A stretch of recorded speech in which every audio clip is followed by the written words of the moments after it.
What is it? Can I stay with you tonight? Oops. What? Well, Waltz's face is tomato red. He looks shocked. I would imagine that. I can't? It's not that I don't want you to, but I might. I mean... Oh, okay. his down there is speaking for himself.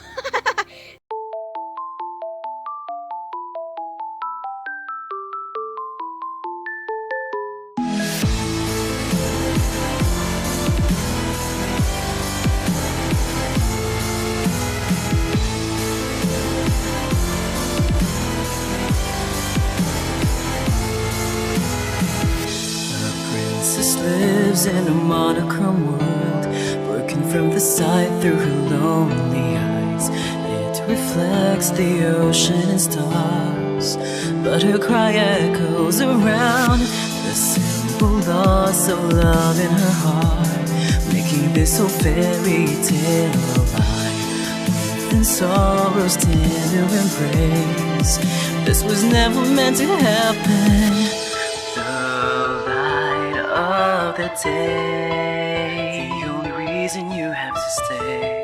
Hear me sing my song and just keep holding on. Cinderella, why don't you stay with me tonight? We will dance until midnight comes and we could run away. Oh, we will never ever be apart. Set aside all your fears, this magic lives inside your heart. I am here, would you wanna stay with me tonight? Follow me, we will run across the bridge of fantasy. Oh, all the pain and sadness that you feel, believe in me, hold me close, don't ever let me go. Come and stay with me forever, the magic lives so long as I am here. What's up, guys? My name's Angielle, and welcome back to Cinderella Phenomenon. So, last where we left off, a lot of things happened. I had a breakdown too. If you guys couldn't tell, yes, I did have a breakdown while reading. Our father died because Hildar killed him. She was revived, unfortunately. But the good thing is that she has not fully recovered because we only gave her some of our powers. Though I feel really bad that her father is gone because she could have made up with him. And, well, they did make up, but I wanted them to be more happy. And now they can't do that because, man, I really hate Hildar so much. But the good thing is we got the Waltz and Lucette kiss. I was trying to think of a ship name for them. Waltzette or Lutz? I don't know. What do you guys think? Waltzette or Lutz? Tell me in the comments below what you think the ship name is. Or if you have another ship name in mind, please put it down in the comments. I would love to hear it. But for now, I'm gonna do Waltzette. Waltzette works. For me. But if you have any other suggestions, put them in the comments. But for now, we are gonna go straight ahead and, continue. So let's do that. We're almost done anyway. It's been almost 3 weeks since Mother's revival, and yet I have not heard or seen anything of her. Oh yeah, she's in hiding. Hildar is in hiding. She hasn't been revealed yet. And Alcaster has taken the throne after the king has died. So now we're a fugitive. Yay. It's great. What are you planning to do, Mother? Parfait told me that the Tenebram has already chosen me as its next bearer. We're gonna learn magic, I think. Lucette hasn't made up her mind. Does that have anything to do with why Mother is still in hiding?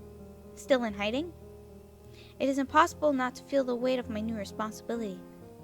I have not yet fully accepted that I am now the bearer, but I cannot run from this responsibility for long. You know what I just realized? I could have put her regular name Lucette instead of my name right now. I'm just that dumb, I guess. For now, just refer to her as Lucette. Don't refer her to Rena. If you want to. That's why I put the name as Waltz and Lucette. Because I ship Waltz and Lucette. I don't like Waltz that way. Don't kill me. Well, maybe I'll change my mind later. Who knows? The Tenebrum Bearer's duty is to work alongside Parfait to balance the light and darkness of the kingdom. That balance had only just begun mending before Mother's sudden revival. For nights I have been wondering if there is some other way to stop Mother without fighting her. A small part of me hopes that perhaps Mother can still change. I think about that, and then I remember how Mother so heartlessly killed Father as soon as she had been revived. Yeah, she ain't gonna be good. She was sleeping for 4 years, but that did not change her mind. Even now, I can only assume that she still means to make this kingdom suffer. It feels as if my heart is twisting itself into a knot. I gasp when a bright spark fizzles to life in my hands. She's doing magic! I clench and unclench my hands, taking deep breaths to calm myself. Ever since I started trying to work with magic, it has been activating on its own. Whenever I feel any sort of deep emotion, some type of electricity sparks in my hands. It is all I can do to try and keep my emotions in check.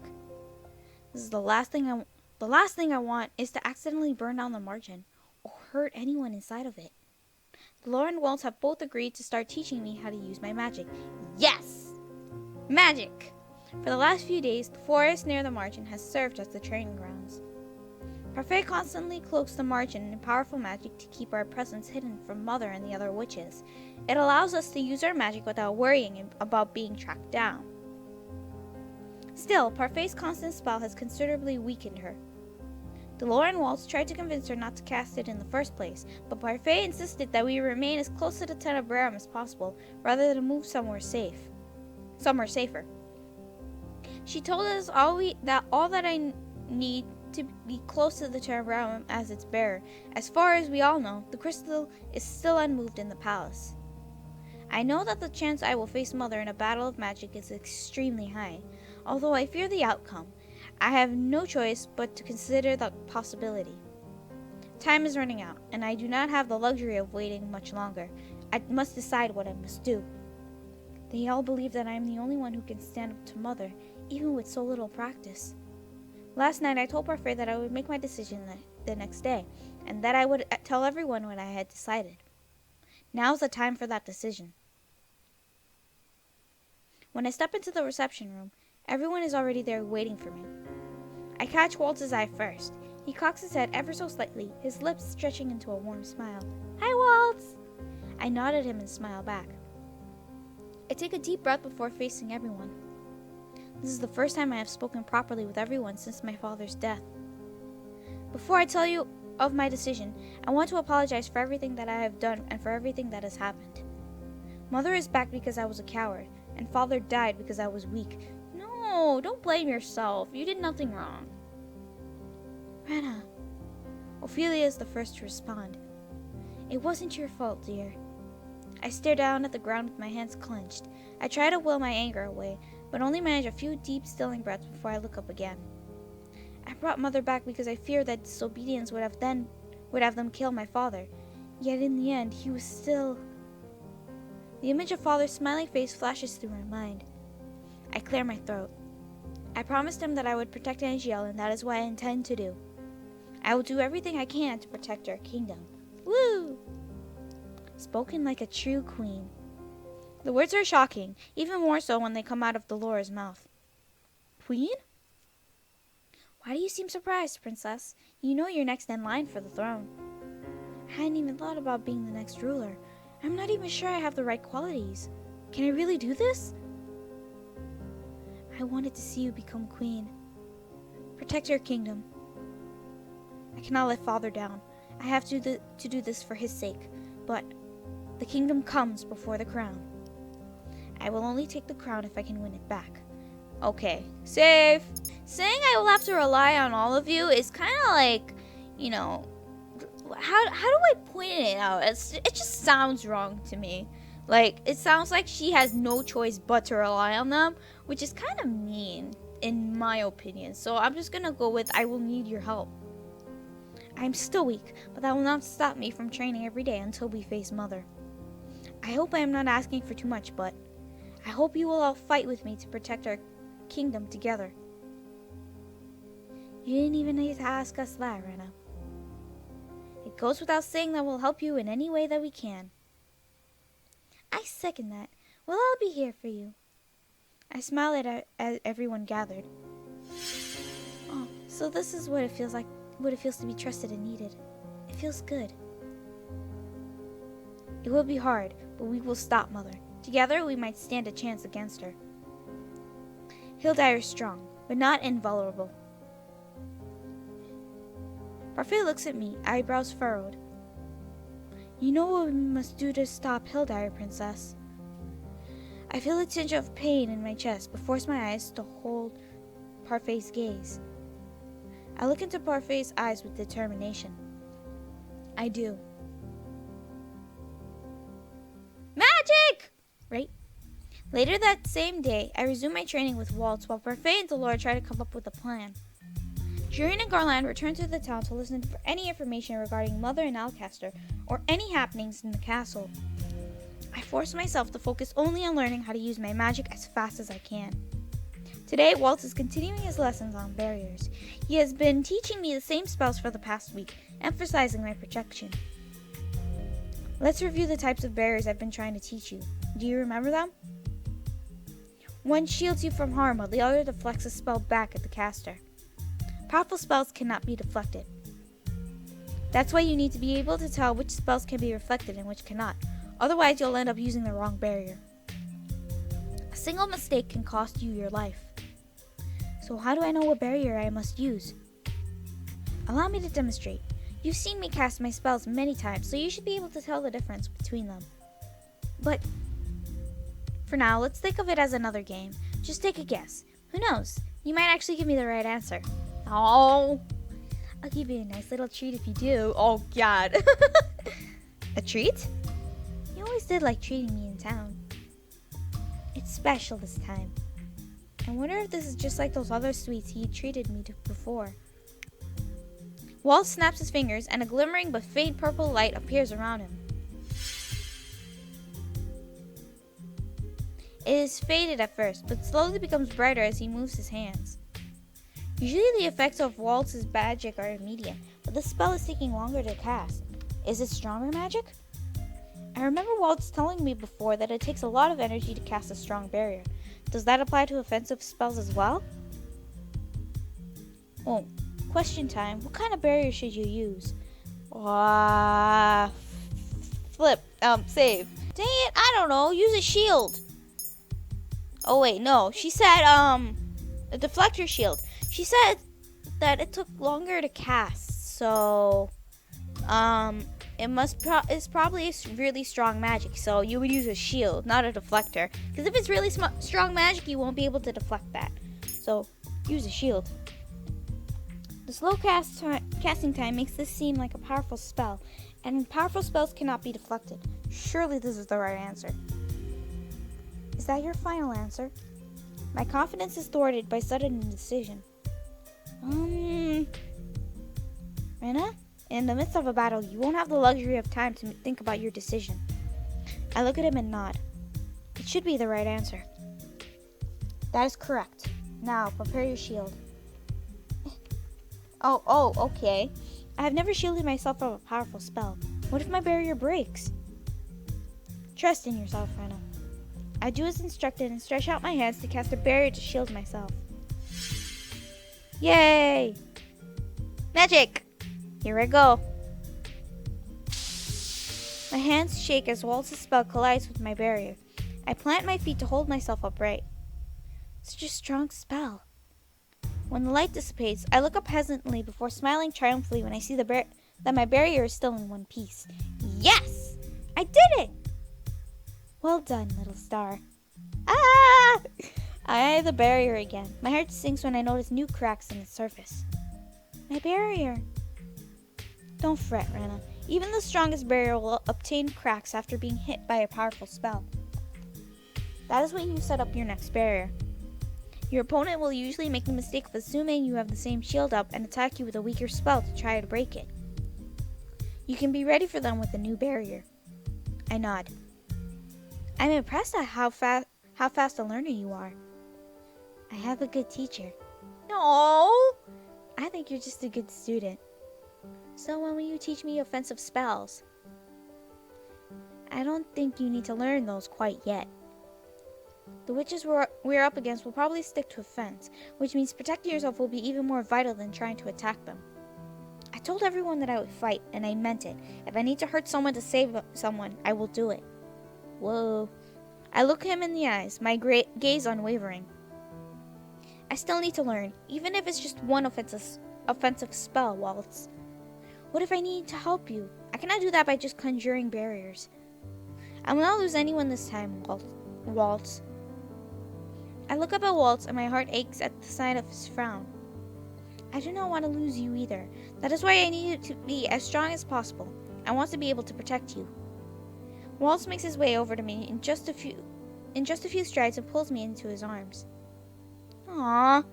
I will do what I can to save you from a repeat of what happened last time, Rena. But you won't lose me. Waltz pulls back and looks at me, his expression warm and gentle. Here's your treat, as promised. Oh? Huh?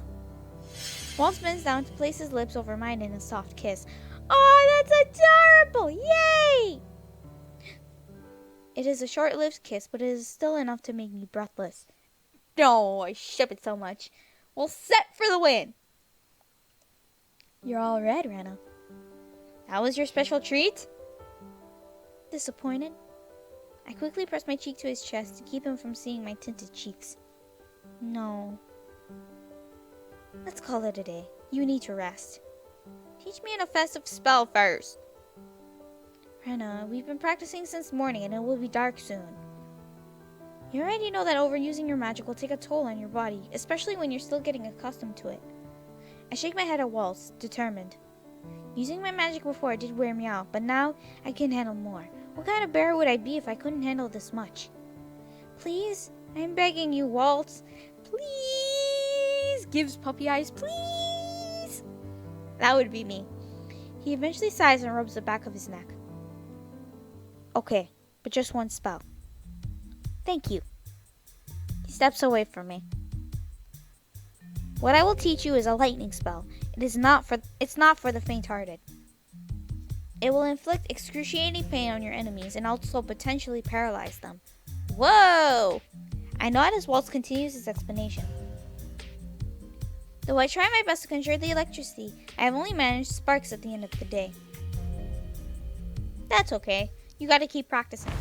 I collapse onto my bed. I can feel the exhaustion lying over me like a blanket. I can barely move my arms after trying the lightning spell over and over again. I need to learn that spell as soon as possible. I yawn and then close my eyes. Sleep comes easy that night. Rena, that voice.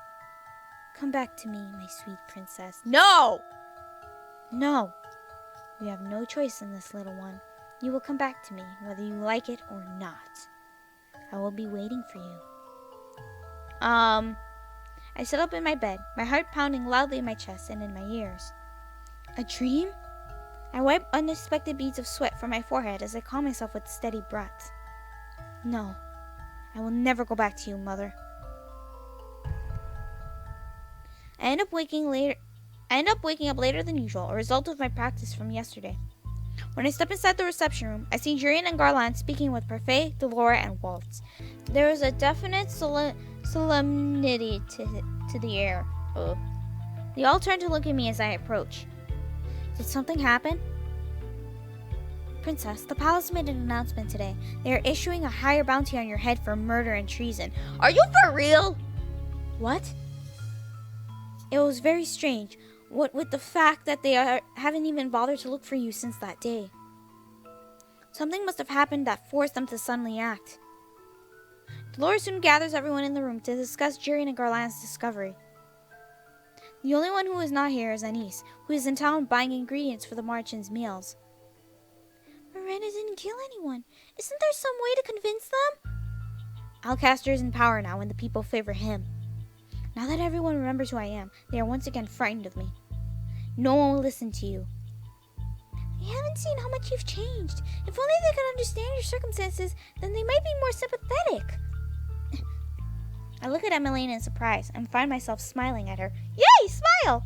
Thank you for your kind words. I turn to everyone once again and frown. Once again, I am the one putting everyone in danger. I am so sorry.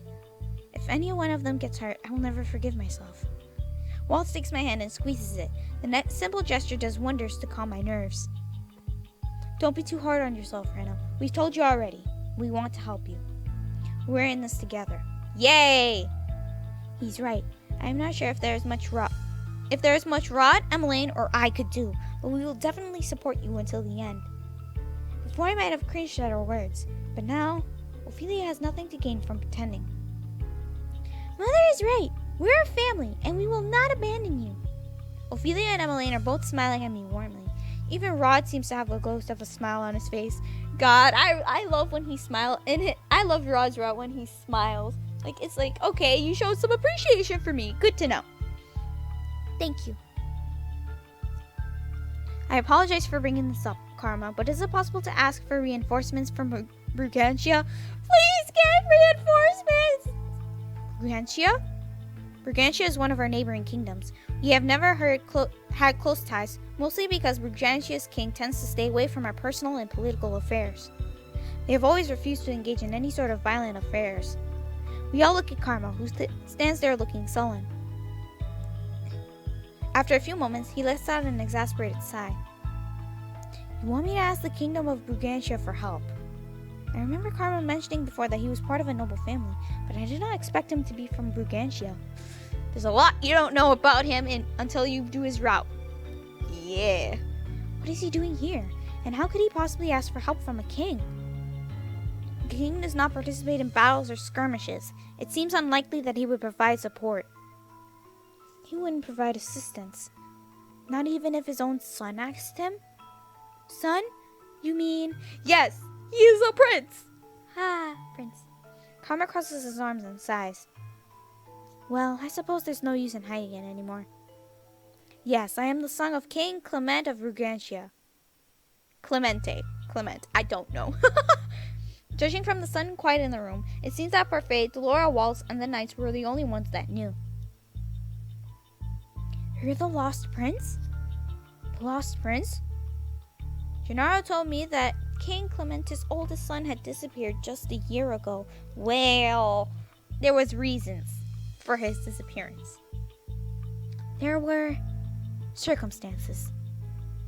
My family never knew I had the Fairytale Curse. I was forced to leave my kingdom so that I could come here to break my curse. Oh, that's right! We can break his curse now that we're 18 and we're the Tenebrae bearer. Bear. Well, he came to Angielle to break his curse? Because we can break it! Yay!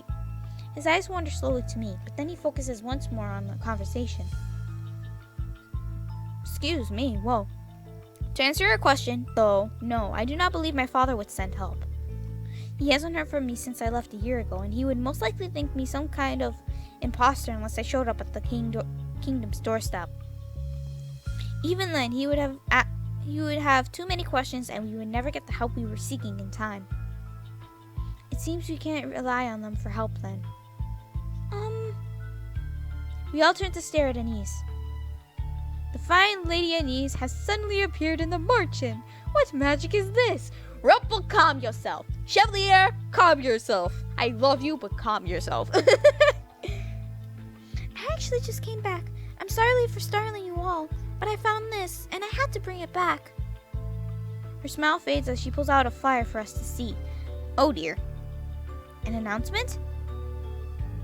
From the look of it, 4 days from now, Alcaster will make a speech about the changes that are to happen in Angielle. Changes? That doesn't sound very promising. It means bad news, but it may be worthwhile to take a look. This might give us some insight into what's happening at the palace. Hildare is still in hiding, but it seems very likely she could be involved in all of this somehow. They could be plotting something special for that day. Carlin and I can go to the event then. We'll make sure not to stand out. I am coming too. Rena, I need to know what is happening. I cannot hide forever, Waltz. I will go, and I do not need anyone's permission to do so. Well, I guess you're technically the next queen after all. Delora, don't encourage her. You both know how stubborn she is. She won't stay put even if we command her to. Delora looks at me and winks. Parfait lets out a heavy sigh. Waltz and Karma will accompany her then. Waltz nods. Karma looks somewhat startled, but eventually nods as well. Yay, Karma! So until that day comes, we all need to prepare for the worst case scenario. Alright then. I have been practicing my magic non-stop since the day we heard of Alcaster's speech. I continue to work on my barriers while also continuously attempting that one offensive spell Waltz tried to teach me. Okay, remember what I told you. Focus your energy on the tips of your fingers until you feel the current flow through your veins. Okay. Good, now try to cast a spell at me again. I stretch out my hand and imagine the energy gathering at my fingertips. I see sparks as I begin to cast a spell. Good, keep going. At the end of my casting time, I can feel the lightning snaking up and down in my arms. Now release it. I directed the spell at Waltz with as much strength as I can muster, but it barely touches his barrier before it fades away. I groan. Ugh! You're getting there, Rena. The magic is weak, but it might still be able to paralyze someone for a time so long as you hit them when they don't have a barrier up. But the speech is tomorrow. I will not be able to master it by then. You don't need to. Let's not assume things will be so bad. We're only going there to watch a speech. If that's all it is, you won't need your magic. Two of us continue to diligently work, but after a few more rounds, my arms are sore and my mind is foggy. Waltz calls it a day and the two of us retire to our rooms for the night.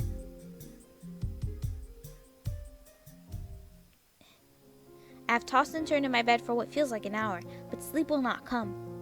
It has been almost a month since I last went into town, and it is impossible to not imagine the worst possible scenario for tomorrow. I will probably be awake until the sun rises. I turn to glance at the doll that Waltz gave me so long ago. She sits on my table, her glassy eyes staring back at me. I wonder if he is already asleep. Maybe he can help calm my nerves. Waltz? There's only silence. Maybe he's already asleep. I'm about to leave when the door suddenly opens. Rena? Hello, Waltz. Let me guess. Couldn't sleep? I nod. Come in then. No. I sit on his bed and look around. My eyes shift to his table where I notice a pile of sewing materials and assortment of puppets. You have been working on your puppets? Yeah, I couldn't sleep either. It's been a while since I last did a show, but I want to make sure my puppets or materials are ready to go once this is all over. I'm sure the children are looking forward to seeing your shows again. Yeah. Silence ensues as Waltz sits down beside me with one of his puppets. He begins to slowly sew at one of the seams. The silence is deafening. He looks busy, but maybe I should say something. Save. Well, of course I'm gonna say something. I am worried about what may happen tomorrow. You think too much, Rena. I do. I stare at the puppets on his table. When this is over, will you finally let me be your assistant? Walt smiles and pats my head. Yes, when this is all over, I'll give you the spotlight. I'm sure the children will love your puppet shows. Aww.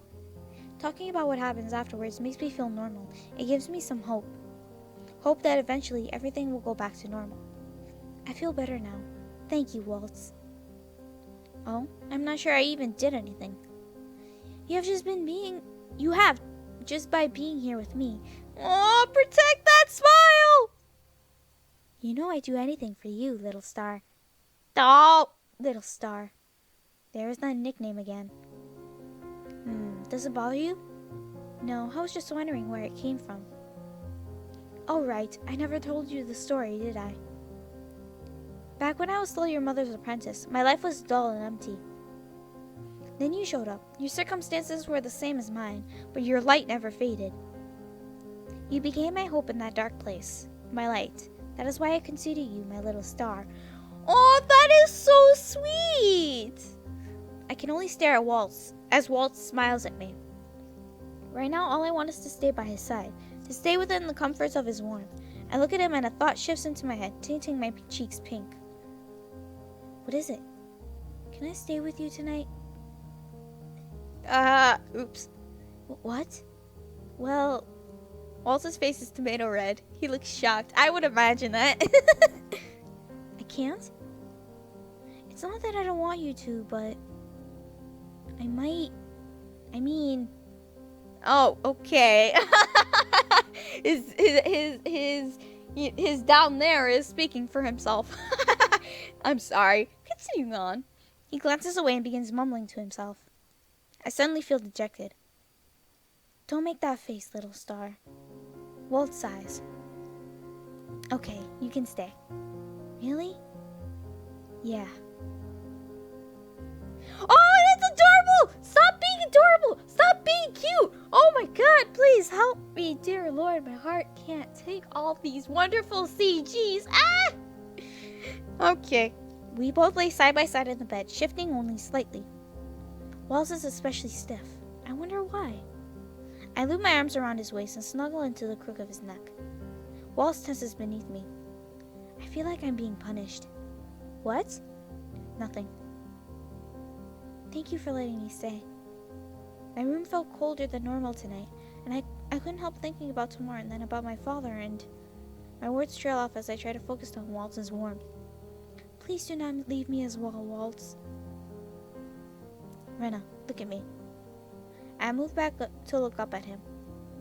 Waltz stares at me with an intensity that makes it difficult to look away. His features are illuminated by the soft moonlight, making them stand out all the more. My heart skips a beat. I'm not going anywhere, Rena. I will always be wherever you are. I promise to always protect you. I reach out to touch his cheek.